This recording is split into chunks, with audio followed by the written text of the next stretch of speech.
मेरे प्यारे बच्चों, क्या आप लोग भी हो क्लास 10th में और 2026 में देने वाले हो अपना प्री बोर्ड पेपर।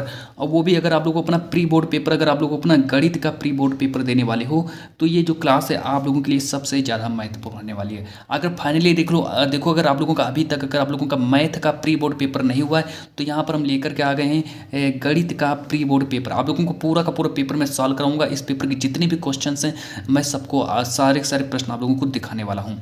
तो इसके बाद हमारे पास ये अंग्रेजी का प्री बोर्ड पेपर है, ये मैंने पूरा का पूरा पेपर मैंने सॉल्व करा दिया है। इस क्लास को नहीं देखा तो इसको भी जा करके देख लें। अगर हम यहाँ पर बात करें कि अगर आप तक देखो बहुत से ऐसे कॉलेज हैं कि हर जगह पर हर स्कूल में यही वाला पेपर पूछा जा रहा है, तो मैंने सोचा क्यों ना मैं आप लोगों को ये वाला पेपर पूरा का पूरा सॉल्व करा दूँ, ताकि जब आप लोग पेपर देने जाओ तो आप लोगों के 70 में 70 नंबर आ जाएँ और एक भी नंबर आप लोगों का ना कटे, है ना। तो इस तरीके से मैं इस क्लास को बनाने वाला हूँ। तो यहाँ पर आप लोगों का 2025 का गणित का प्री बोर्ड पेपर मैं एकदम सॉल्यूशन के साथ लेकर के आ गया हूँ। आप लोगों को दिखाऊंगा कि पेपर कैसा आता है कैसा नहीं आता है। ये हमारा कोड है 822 BAJ का हमारा कोड है। इसके बाद आगे देखो ये सारे के सारे निर्देश हैं, निर्देश पढ़ लेना। मैं आप लोगों को दिखा देता हूँ। खंड बा हमारा 50 अंक का खंड बा रहने वाला है। इसके बाद इस खंड में कुल 5 प्रश्न दिए गए हैं। प्रत्येक प्रश्न के आरंभ में स्पष्टता लिख दिया गया है कि उसके कितने खंड करने हैं। इतना सब कुछ करने के बाद आप लोग पूरा पेपर देख लो। मैं पूरा पेपर दिखा दूंगा आप लोगों का, है ना।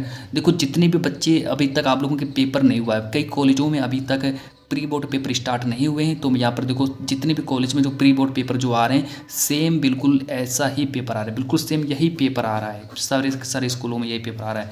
तो अब मैं पूरा इसको मैंने पहले खोल देता हूँ, इधर देख लो। यहाँ पर लिखा खंड आ देख लो। ये हमारा पहला क्वेश्चन है कि यदि 42 तथा 15 का एलसीएम 210 है तो 42 से 15 का HCF कितना होगा। मतलब इसका हमें HCF बताना है कितना आएगा। देखो 1 नंबर का आएगा, है ना। तो पूरा का पूरा पेपर देख लो कि क्वेश्चन नंबर 2 दिया संख्या 240 का अभाज्य गुणनखंड क्या होगा। तो भाई ये भी हमारा 1 ही नंबर का आएगा। देखो इंग्लिश और हिंदी दोनों वर्जन में दिया। जो बच्चे अंग्रेजी के हैं वो अंग्रेजी का पेपर देख लें, जो बच्चे इंग्लिश के हैं वो इंग्लिश का पेपर इंग्लिश में समझ सकते हैं। क्वेश्चन नंबर 3 हमारा देखो दिया रैखिक समीकरण 2x + 3y + 5 = 0 माइनस का 4x माइनस का 6y = 10 का हल कितना होगा। तो ये इधर देख लो हमारा 20 प्रश्न हमारे पूछे जाएंगे। 20 के 20 प्रश्न देख लो कि द्विघात समीकरण 6x² - इसका 7 + 5 के शून्य को गुणनफल कितना होगा। तो इतना सब कुछ कर देख लिया है ना। ये देखो आप लोगों का मैथ का पेपर है, पूरा का पूरा सेम यही पेपर आप लोगों का आ रहा है। तो पूरा का पूरा पेपर देख लो, सारे के सारे स्कूलों में यही पेपर आ रहा है पूरा सेम। अब इधर देख लो, यहाँ पर हमारा क्वेश्चन नंबर 5 मेरा स्टार्ट हो जाता है कि यदि tan थीटा बराबर √3 है तो थीटा का मान कितना होगा, है ना। अब इधर देख लो, ये हमारा अंग्रेजी वर्जन का है। क्वेश्चन नंबर 6 को देखेंगे कि यदि एक बिंदु ए से ओ केंद्र वाले किसी वृत्त पर AP तथा AQ स्पर्श रेखाएं परस्पर 80 डिग्री के कोण पर झुकी हैं तो कोण POA का मान कितना होगा। तो इतना आप लोग देख सकते हो। ये भी देख सकते हो कि यदि एक घटना निश्चित रूप से घटती है तो इसकी प्रायिकता कितनी हो जाएगी। तो बताना है भाई साहब प्रायिकता कितनी हो जाएगी। देखो सारे के सारे प्रश्न 1 नंबर वाले हैं। प्रश्नों के अंक उसके सम्मुख अंकित कर दिए गए हैं। इधर देखो क्वेश्चन नंबर 8 त्रिज्या वाले एक ठोस अर्धगोले का कुल पृष्ठीय क्षेत्रफल कितना होगा। अब क्वेश्चन नंबर 9 दिया है कि 2 बिंदुओं 3,2 तथा 1,4 के बीच की दूरी कितनी होगी। तो हमारे क्वेश्चन नंबर 9 हो गए। पूरा का पूरा पेपर मैं आप लोगों को दिखा देता हूँ ताकि आप लोगों के सारे नंबर पक्के हो जाएं। इधर देख लो क्वेश्चन नंबर 10 दिया है कि यदि किसी द्विघात समीकरण 4x² + का 4x - इसका 5 = 0 एक का एक मूल 1/2 है तो k का मान कितना हो जाएगा। k का मान कितना होगा ये बताना है। और क्वेश्चन नंबर 11 को देखेंगे कि 1 + 2 + 3 + 4 + 5 + 6 इसका मान कितना हो जाएगा, है ना। 12 प्रश्न दिया है कि sin θ - 1 sec θ + θ इसका मान कितना हो जाएगा। क्वेश्चन नंबर 13 देख लो, यदि कुछ आंकड़ों का माध्य तथा बहुलक कितना इतना है तो उसकी माध्यिका कितनी हो जाएगी, है ना। तो इधर भी देख लो, ये देखो हमारे 14 देख लो, 15 देख लो। पूरा पेपर मैं आप लोगों को दिखा देता हूँ, है ना, ताकि आप लोगों के पूरे के पूरे नंबर पक्के हो जाएं, ताकि आप लोग अपने 70 में 70 नंबर ला सको आसानी से। अब इधर देख लो, है ना, इधर भी देख लो, ये इधर देखो। ये अगर इसका देखो मेरे पास इस पूरे के पूरे पेपर का मेरे पास सॉल्यूशन है। पूरा का पूरा पेपर मेरे पास सॉल्यूशन रखा हुआ है। तो मैंने सोचा कि अगर मैं इसका सॉल्यूशन कराऊंगा तो ज़्यादा टाइम हो जाएगा, तो इसलिए मैं आप लोगों को पूरा का पूरा पेपर दिखा देता हूँ। यहाँ पर देखो 2 पासों को एक साथ उछालने पर दोनों पासों पर प्राप्त अंकों का योगफल 10 है। होने की प्रायिकता कितनी होगी, है ना। इसका मेरे पास PDF रखा है। PDF अगर आप लोगों को चाहिए तो मैं आप लोगों को PDF आप लोगों के पास सेंड कर दूँगा। इधर देख लो, ये हमारा क्वेश्चन नंबर 16 कि चित्र में कोण ABC DEAC, ये देखो सारे चित्र देख लो इधर, है ना। इधर भी देख लो, इधर देखो पेपर नेक्स्ट क्वेश्चन नंबर 17 को देखो यहाँ पर बहुलक वर्ग पूछा गया है कि वर्ग अंतराल दिया, बारंबारता दिया 0 से 10, 10 से 20, 20 से 30, 30 से 40, 40 से 50। इतना सब कुछ करने के बाद हमारा क्वेश्चन नंबर 18 दिया, tan theta into cot theta का मान कितना होगा।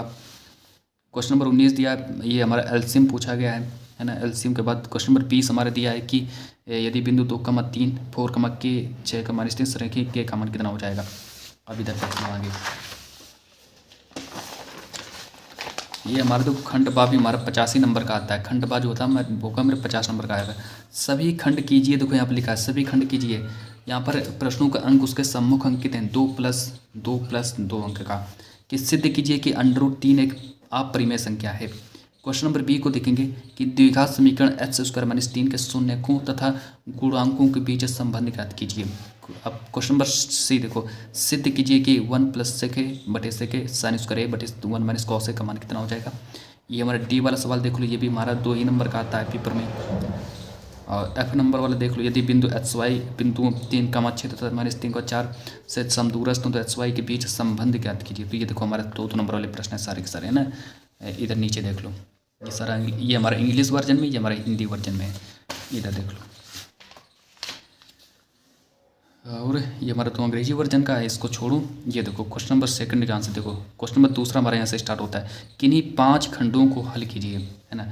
जैसे हमारा दिया है कि पहला खंड है, दूसरा खंड ये है, तीसरा खंड हमारा ये है, चौथा खंड हमारा ये, 5वां खंड हमारा ये। देखो हमारे 5 खंड हो गए, ये 6ठा खंड हो गया। इसे तो क्रमागत विषम घनात्मक पूर्णांक ज्ञात कीजिए जिनके वर्गों का योगफल 290 है। 4 नंबर का पेपर में आएगा। 2 अंकों की एक संख्या के अंकों का योग 9 है, इस संख्या का 9 गुना संख्या के अंकों को पलटने से बनी संख्या का 2 गुना वही संख्या ज्ञात कीजिए। 4 नंबर का ये भी आएगा। दी गई आकृति OA.OB OC.OD दिखाएं कि कोण A कोण C तथा कोण B कोण D। 4 नंबर का ये भी आएगा। इधर भी आप लोग देख सकते हैं कि सिद्ध कीजिए कि 2 सकेंद्रीय वृत्तों में बड़े वृत्त की जीवा जो छोटे वृत्तों को स्पर्श करती है, स्पर्श बिंदु पर समद्विभाजित भी करती है। 4 नंबर वाले प्रश्न देखो आएंगे, है ना। लेकिन 5 प्रश्नों को उत्तर आप लोगों को लिखना पड़ेगा। अब मैं आप लोगों को इधर पहले आप लोग इसका स्क्रीनशॉट कर लो, स्क्रीनशॉट कर लीजिए, अच्छे से स्क्रीनशॉट कर लीजिए, है ना। अब इधर देख लो, इधर फिर मैं आप लोगों को पूरा का पूरा पेपर दिखाने वाला हूँ। इधर भी देख लो, ये हमारा अंग्रेजी वर्जन का, अंग्रेजी वर्जन हटाइए भाई, अंग्रेजी नहीं देखना आप लोगों को, है ना। हिंदी वाला दिखा दें। ये देखो यहाँ से अब हमारा क्वेश्चन नंबर 3 हमारे यहाँ से स्टार्ट होता है। क्वेश्चन नंबर 3 जो है मेरा पेपर में 6 नंबर का आएगा। तो क्या लिखा 6 नंबर कि एक बेलनाकार गिलास का आंतरिक व्यास 5 सेंटीमीटर है, परंतु गिलास के निचले आधार में एक बराबर त्रिज्या की 5 सेंटीमीटर देखो लिखा है यहाँ पर, है ना। उभरा हुआ अर्धगोला है जिससे गिलास की धारिता कम हो जाती है। यदि गिलास की ऊंचाई 10 सेंटीमीटर है तो गिलास की आभासी धारिता तथा वास्तविक धारिता ज्ञात कीजिए। पाई बराबर 3.14 ये हमारे दिया गया है पहले से ही। अब यहाँ पर देखो 42 सेंटीमीटर व्यास वाले एक वृत्त का एक चाप केंद्र पर 120 डिग्री सेंटीग्रेड कोण वृत्त खंड का क्षेत्रफल ज्ञात कीजिए। 6 नंबर का ये भी हमारा आएगा। तो इतना आप लोगों का बन जाता है ना। अब आगे देखो, यहाँ से आप लोग देख लीजिए।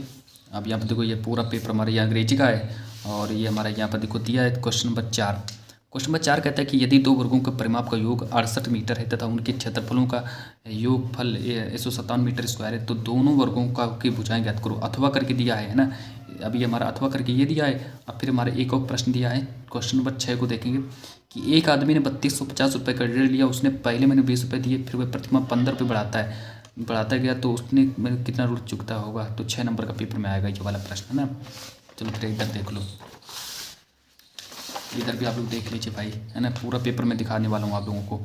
अब इधर देख लो, ये लिखा है कि एक बहुमंजिल भवन के शिखर से एक 6 मीटर ऊंचे भवन के शिखर और तल के अवनमन कोण क्रमशः 30 डिग्री और 45 डिग्री हैं। बहुमंजिल भवन की ऊंचाई और दोनों भवनों के बीच की दूरी ज्ञात करो। 6 नंबर का आएगा। अथवा करके लिखा है कि समतल भूमि पर खड़ी एक मीनार की छाया 20 मीटर है, अधिक होती है जब सूर्य का अवनत को।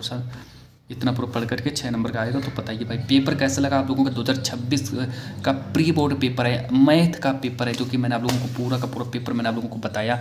तो बताइए भाई, पूरी क्लास मैंने आप लोगों को बता दी, समझा दी है। तो ये था हमारा प्री बोर्ड पेपर।